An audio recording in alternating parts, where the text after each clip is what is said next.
আজ আমি আপনাদের সামনে এসেছি ভীষণই ইম্পর্ট্যান্ট একটা টপিক নিয়ে। আর সেটা হচ্ছে যে গাছের নিচে বা টবের উপরে শুকনো পাতা বা ফুল পড়ে থাকলে সেগুলো পরিষ্কার করাটা ঠিক কতটা গুরুত্বপূর্ণ? বা সেগুলো যদি আমরা পরিষ্কার না করি তাহলে তার থেকে কী হতে পারে? কী খারাপ হতে পারে? দেখুন, আমরা প্রতিদিন ব্রাশ করে থাকি। কেন? যাতে করে আমাদের মুখের মধ্যে বা দাঁতের মধ্যে জার্মগুলো ক্লগ না থাকে। সেগুলো যাতে বেরিয়ে যায় আর জীবাণুর বিস্তার যাতে আরও বেশি না হয়, তাই তো? তাহলে এক্ষেত্রেও কিন্তু একই ব্যাপার। আমি যদি গাছের গোড়ায় যে শুকনো পাতাগুলো রয়েছে বা ফুলগুলো রয়েছে সেগুলো যদি রেগুলার ক্লিন না করি, তাহলে সেখান থেকেই বাড়বে ফাঙ্গাসের অ্যাটাক, সেখান থেকেই জীবাণুর বিস্তারটা কিন্তু ঘটবে।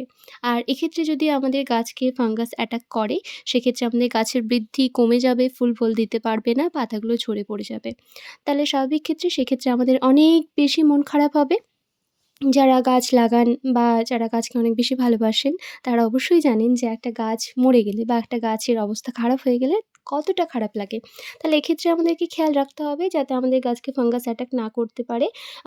আর গাছের গোড়া থেকে এই শুকনো পাতা বা ফুলগুলো পরিষ্কার করার সাথে সাথে যে আগাছাগুলো থাকবে সেগুলোও কিন্তু আমরা এই সময় পরিষ্কার করে নিতে পারবো।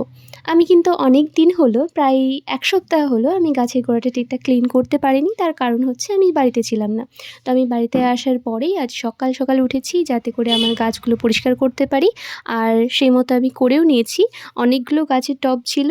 পরিষ্কার করতে একটু কষ্ট হয়েছে কিন্তু ধৈর্য ধরে আমি করে নিয়েছি। আপনারা অবশ্যই খেয়াল রাখবেন এই ব্যাপারটা। এটা কিন্তু ভীষণই গুরুত্বপূর্ণ একটা ব্যাপার। তার সাথে আরও অনেক টিপস আপনাদের সাথে শেয়ার করব। আপনারা সঙ্গে থাকবেন, ফলো করবেন, লাইক, কমেন্ট করবেন।